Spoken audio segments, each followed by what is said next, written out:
Deputy Prime Minister of Iraq, and there are certain meetings scheduled with some European, diplomats, my counterparts, as well as Jordan and Kuwait later today. So I think the whole objective is that this recent escalation is obviously has now significantly heightened tension in a very already fragile and volatile environment. We are doing our full diplomatic efforts and requesting all parties to de-escalate and to refrain from this process, which according to our information, just not too old, just about a week ago, Prime Minister had official visit to Austria, and we had discussion with the IAEA officials there, and the feedback was very positive.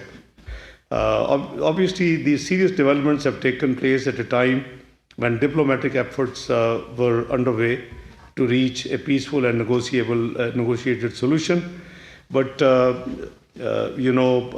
what triggered all of a sudden this action, and which is now engulfed almost all countries.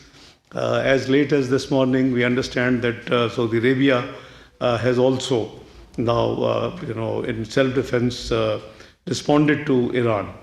Though there is no reported casualties, Pakistan, as soon as they landed yesterday, we had a meeting. Prime Minister chaired the meeting. The civil military leadership was there, and there was an official statement, in this regard issued by Prime Minister's office. I'm sure you would have seen that statement as well.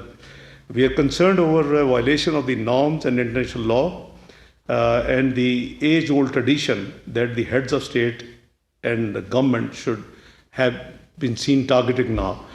You see, post-World War II, we all know that these institutions were created to create some international, law and order, and that's why there was a UN Charter. There are certain conventions which we all are supposed to follow, but things are on ground moving very differently, which obviously is worrisome because we believe that the international law must prevail and the convention must be respected.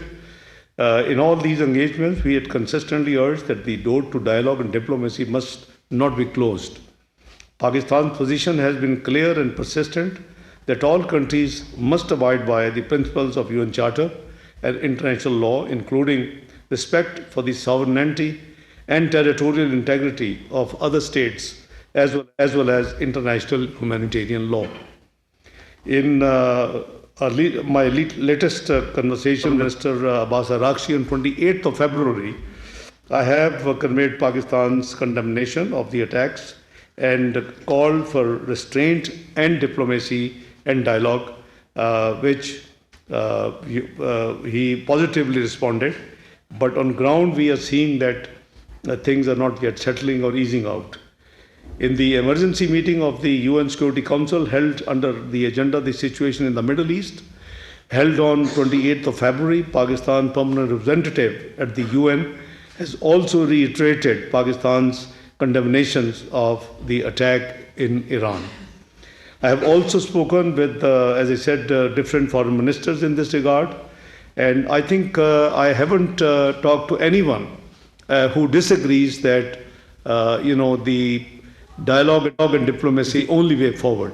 Not only for this region, but wherever there is any conflict, there are forums available. There are systems in place. Post World War II. So it seems to be a very, very turbulent time in the diplomatic space and diplomatic world, which we all need to work together to bring it back to the original, the agreed principles to move. Pakistan also stands in full solidarity with all our brotherly countries and underscores the need to exercise maximum restraint.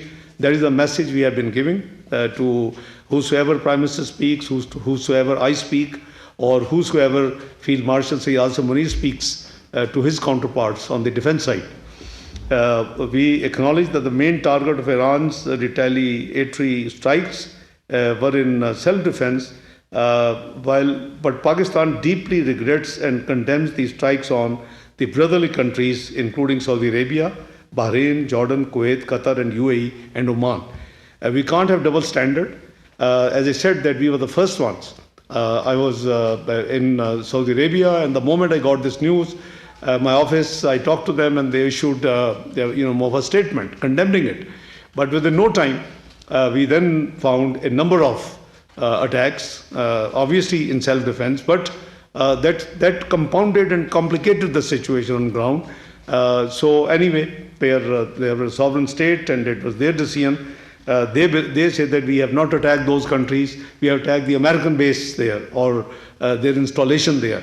But there is still no justification because of the panic. See what's the turmoil in the entire region. We are seeing. I myself have to find ways and means to get back to the country, and the entire space in the Gulf states airspace was closed.